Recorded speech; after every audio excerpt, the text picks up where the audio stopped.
विश्वासित प्रिय मित्रों, पौधा ग्रुप ऑफ एजुकेशन के ऑनलाइन क्लास में आपका पुनः स्वागत करता हूँ। नमस्कार।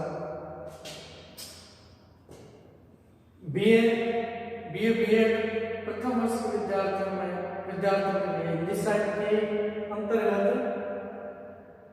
कबीरदास जी का जो साखियां हैं उनकी श्रृंखला चल रही है। तो आज पढ़ेंगे कबीरदास जी की ब्रह को अंग है ना। ब्रह को अंग में जो साखी कबीरदास जी ने हमारे पाठ्यक्रम में कबीरदास जी की जो साखी पाठ्यक्रम में निर्धारित है, उन साखियों को हम यहाँ पढ़ेंगे, उनका भावार्थ ग्रहण करेंगे। प्यारे विद्यार्थियों, ये साखियां जीवन मूल्यों को समेटे हुए हैं और इनमें जीवन मूल्यों को हमें शुद्ध, हमारी आत्मा को शुद्ध करना, हमारी कार्यकलापों को, हमारे मन को विशुद्ध करने की जो भावना है साखी में छिपी रहती है। साखी का मतलब होता है साक्षी, जो आंखों के समक्ष हो, उपस्थित हो। तो कबीरदास जी की इन साखियों को पढ़ेंगे और एक एक का इनका भाव अब यहाँ देखिए, ठीक है ना।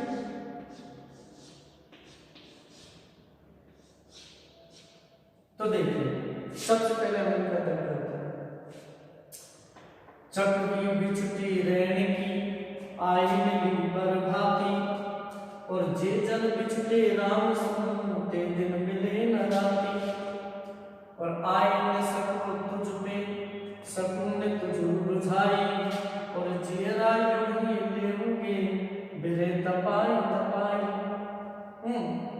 और चोट सताई बिरह की संतन जर्जर हुई, और मारन हारा जानी है तेजी लागी सोई, और बिरे भुवन तन बसे मंत्र न लागे कोई, और राम वियोगी ना जिवे जिवे तबीरा होई।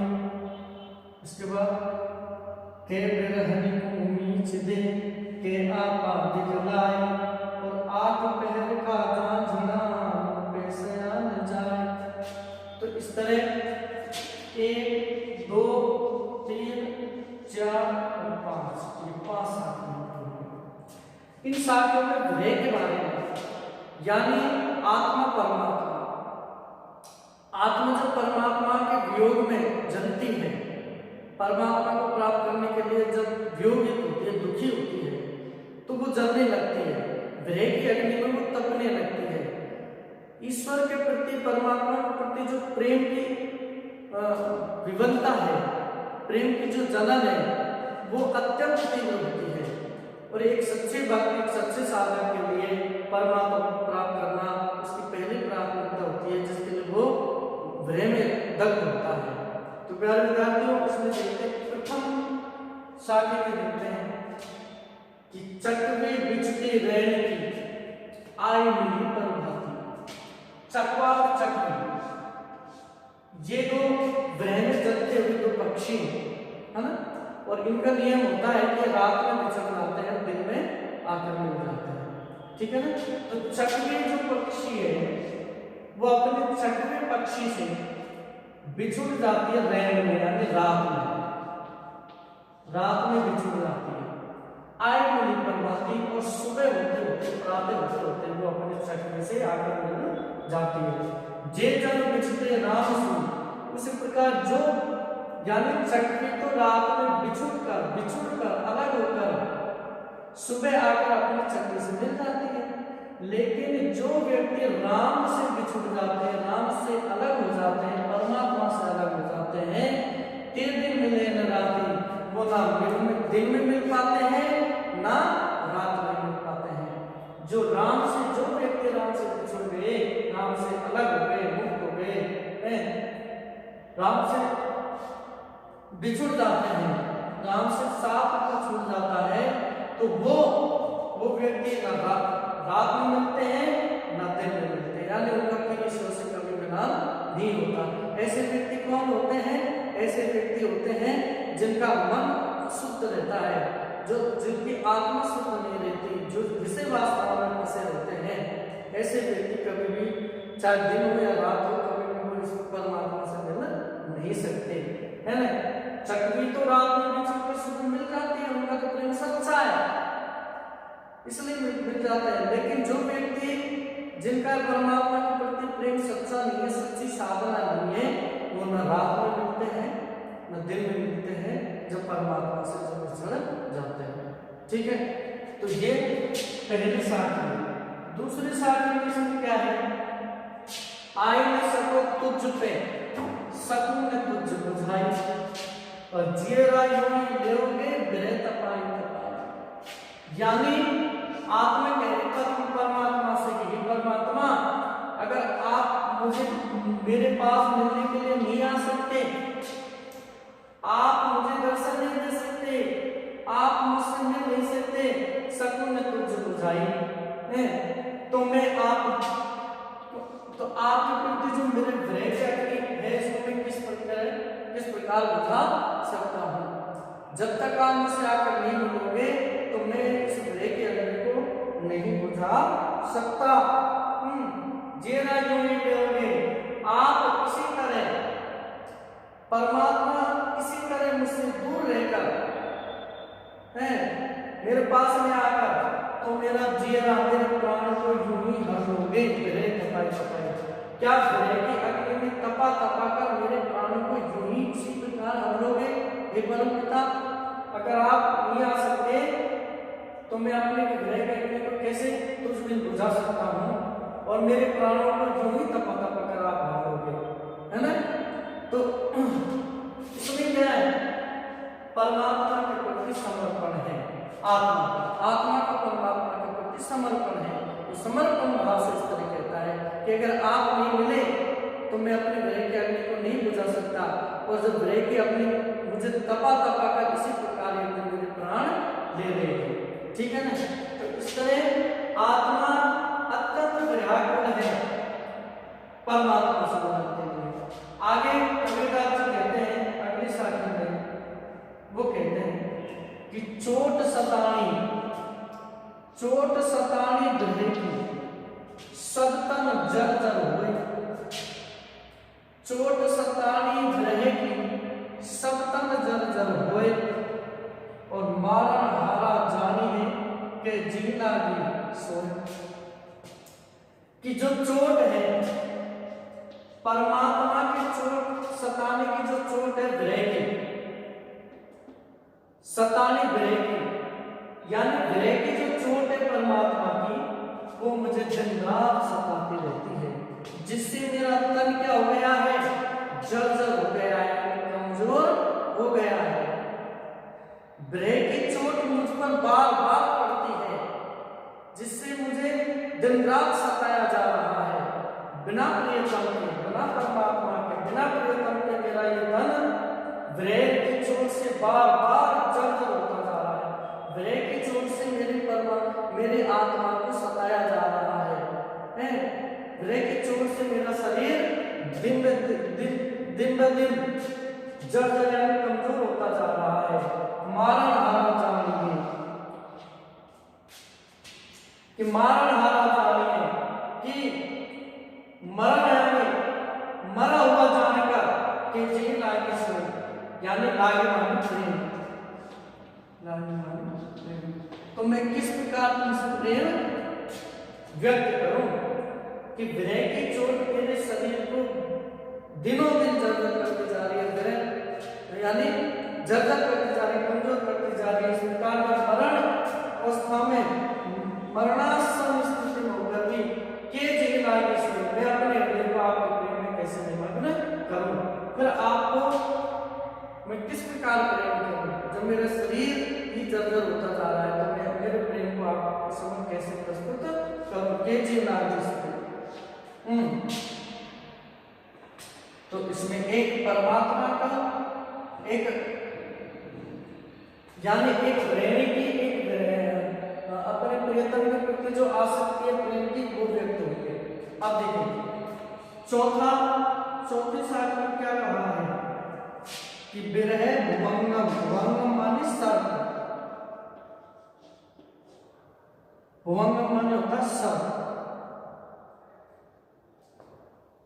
विरह भुवंगम तन बसे, शरीर मंत्र न लागे कोई, और राम वियोगी ना जिवे जिवे तो बीरा।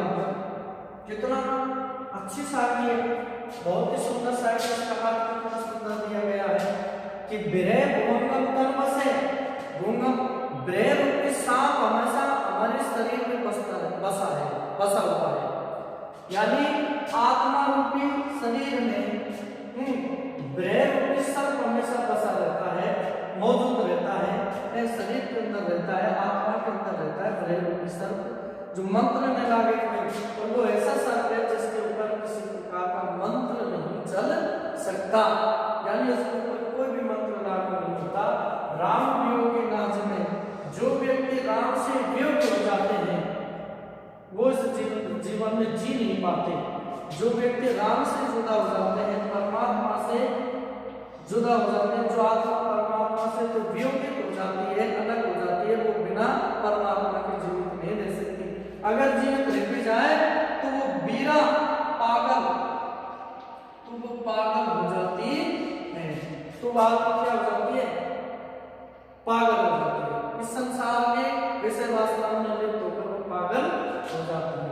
तो विरह भुवंगम तन बसे मंत्र न लागे कोई, और राम वियोगी ना जिवे जिवे तो बीरा होई, यानी विरह रूपी सत्य तन में बसता है जिसमें किसी प्रकार का मंत्र काम नहीं करता।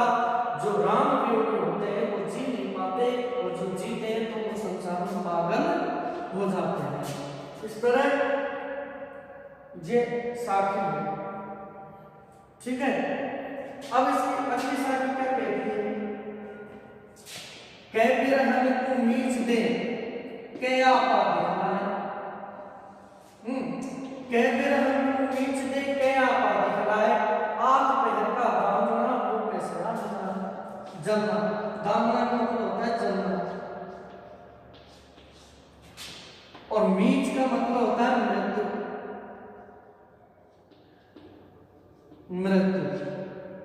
मृत्यु है ना, मीच का मतलब होता है मृत्यु, यानी कह बिरहन को मीच दे, हे परमात्मा, हे प्रियतम, या तो अपनी प्रेमी को तुम मृत्यु दे दे, है ना, और क्या दिखलाए, या तो आकर मुझे दर्शन दे दे, या आकर मेरी पीड़ा को हर ले। 8 पहर का दामना, यानी गृह में 8 पहर जलना मुझ पर अब सहा नहीं जाता। 8 पहर ये गृह के अग्नि में जलना अब मुझ पर सहा नहीं जाता। या तो मुझे मृत्यु दे दे हे प्रियतम परमात्मा, या मुझे आकर दर्शन दे दे, अपने दर्शन दे दे, या मेरे दुख को हर ले, या अब मुझसे ये 8 पहर का विरह के अग्नि में जलना मुझसे सहा नहीं जाता। इस तरह आत्मा परमात्मा से विनती करती है विरह को अंग में, कबीरदास जी के द्वारा। इस तरह आत्मा परमात्मा के विरह में चलती हुई वो विनती करती हैं, और उस विनती के अंतर्गत ही हम ये देखते हैं, ठीक है प्यारे विद्यार्थियों, ये 5 साखियां तुम्हारे विरह के अंग के अंतर्गत है। इन विरह के अंग को हम 5 शाखाओं में पढ़ेंगे, और इन शाखाओं में से ही परीक्षाओं में आती है ना।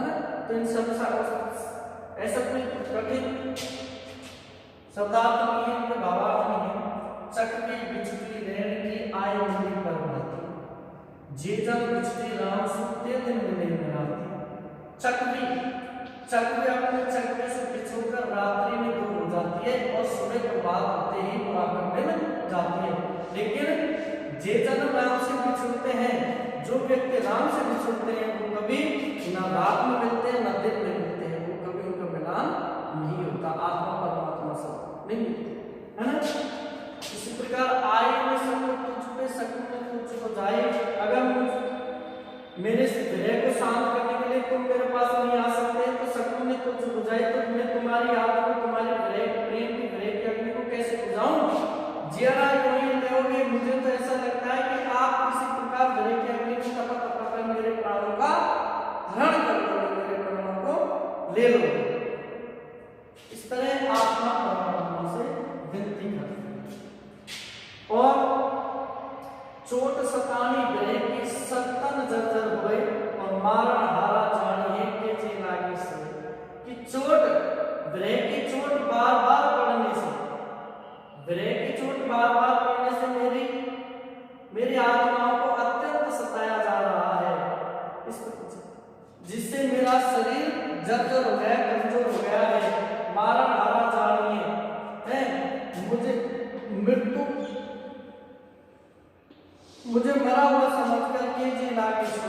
बताओ जब मैं मृत्यु को प्राप्त हो जाऊंगा तो किस प्रकार मुझसे तो प्रेम कर पाओगे, हैं?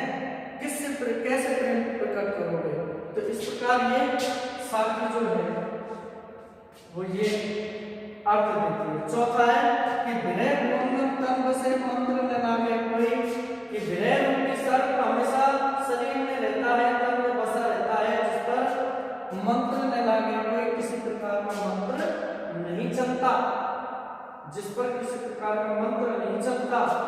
राम वियोगी ना जीवे, क्योंकि जो राम से वियोगी होते हैं, राम से दूर होते हैं, वो कभी भी जी नहीं पाते। अगर जो जी भी पाते हैं, जीने तो गिरा हो, अगर जी भी लेते हैं तो वो संसार में पागल हो जाते हैं, सेवा स्वभाव लिप्त होकर। पांचवी साखी है कि के ब्रह्मणी को मीच दे के आपा देता है, या तो ब्रह्मणी को मृत्यु देते हैं परमात्मा परम पिता, हे प्रियतम, या तो तेरी ब्रह्मणी को मृत्यु दे दे, क्या आपा देता है, या अपने आप को मेरे सामने उपस्थित करे, यानी मुझे दर्शन दे दे, मेरे संकटों को हर ले। 8 पैर का दामन, अब ये 8 पैर का जो दामन है मुझ पे रोज रोज सहा नहीं जाता, इसलिए हे परम पिता परमेश्वर आकर मेरे संकटों का हरण करो। इस प्रकार विद्यार्थियों कि विरह का जो अंग कबीरदास जी का हमने पढ़ा, इसका भावार्थ समझा, और मैं समझता हूं ये सारी साखियों का अर्थ तुम्हारा समझ में आगे होगा। संबंधित जो प्रश्न है इनसे वो प्रश्न आप तैयार करें, ठीक है? और इससे आगे के जो अंग है उनको हम एक को लेकर आएंगे, ठीक है? हाँ, एक बार इसे पढ़ लें आप।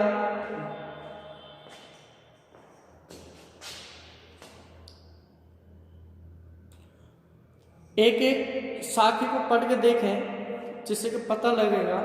एक एक जब तक एक एक साखी को नहीं पढ़ोगे आप, इसका अर्थ कैसे मालूम होगा?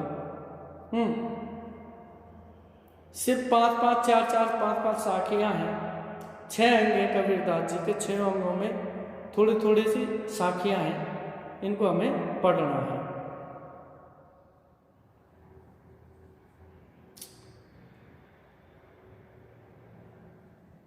इनका भावार्थ एक बात ध्यान रखना है कि हमें इनका भावार्थ याद रखना है, ठीक है ना? प्रतीकार्थ याद रखना है, अर्थ याद रखने से कोई मतलब नहीं है, क्योंकि अर्थ का जो भाव है वो भावार्थ में छिपा होता है, तो भावार्थ होना चाहिए, यानी प्रत्येक साखी का हमेशा भावार्थ ही होना चाहिए। अर्थ भी होना चाहिए, अर्थ के साथ भावार्थ ही हमें परीक्षाओं में पूछा जाता है, लिखा जाता है, ठीक है? तो आप एक एक साखी को पढ़ें और पढ़ कर इनके भावार्थ निकालें, ठीक है? आज इतना ही, फिर कल के लिए अगले अंग को लेकर आएंगे। नमस्कार।